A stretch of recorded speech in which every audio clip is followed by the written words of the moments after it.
ഓരോ മനുഷ്യൻ നൽകിയിട്ടുണ്ടെങ്കിലും ഒരു മനുഷ്യന് അല്ലാഹു സുബ്ഹാനഹു വ തആല ഈ ഭൂമിലോകത്തേക്ക് അയക്കുമ്പോൾ എത്രമാത്രം കോടിക്കണക്കിന് വരുന്ന അനുഗ്രഹങ്ങൾ, ആ അനുഗ്രഹങ്ങളെ അല്ലാഹു ഇരിക്കുന്നവർക്ക് നൽകിയിട്ട് ഈ ഭൂമിലോകത്തേക്ക് അല്ലാഹു അയക്കുമ്പോൾ ആ അനുഗ്രഹങ്ങൾക്ക് പകരമായി ഞാനും നിങ്ങളും ശുക്ർ രേഖപ്പെടുത്തേണ്ട ഏറ്റവും നിർബന്ധമാകുന്ന ഒരു അവസ്ഥയാണ്. അല്ലാഹു സുബ്ഹാനഹു വ തആല ഓരോ മനുഷ്യനും ഓരോ അനുഗ്രഹങ്ങൾ നൽകുമ്പോഴും അല്ലാഹു സുബ്ഹാനഹു വ തആലയോടും ജന്തുക്കളോടും ജീവികളോടും മനുഷ്യരോടും തുടങ്ങിയതായ ഓരോ കാര്യങ്ങളോടും ഓരോ കടമയും കടപ്പാടുകളും എനിക്ക് നിങ്ങൾക്കുമുണ്ട്. എനിക്ക് നിങ്ങൾക്ക് ഓരോ കടമയും കടപ്പാടുകളും അല്ലാഹു നൽകിയിരിക്കുന്ന ഓരോ അനുഗ്രഹങ്ങളും നമുക്ക് നൽകിയിട്ടുണ്ടെങ്കിലും നമുക്ക് അല്ലാഹുവിനോട് പൂർണ്ണമായി നന്ദി രേഖപ്പെടുത്തുക എന്നൊരു പൂർണ്ണമായ ഒരു അവസ്ഥ നമുക്ക് എനിക്ക് നിങ്ങൾക്കും ഉണ്ട്.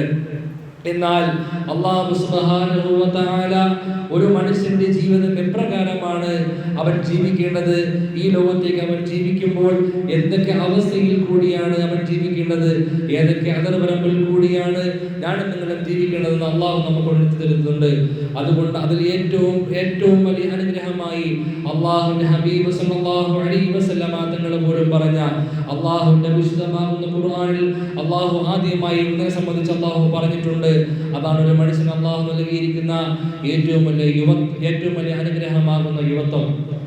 ഇവിടെ ഇരിക്കുന്ന എല്ലാവരും യുവത്വ കാലഘട്ടം കഴിഞ്ഞതായ പിതാക്കന്മാരാണെങ്കിലും എന്നാലും അല്ലാഹു സുബ്ഹാനഹു വ തആല നൽകിയതായ ആ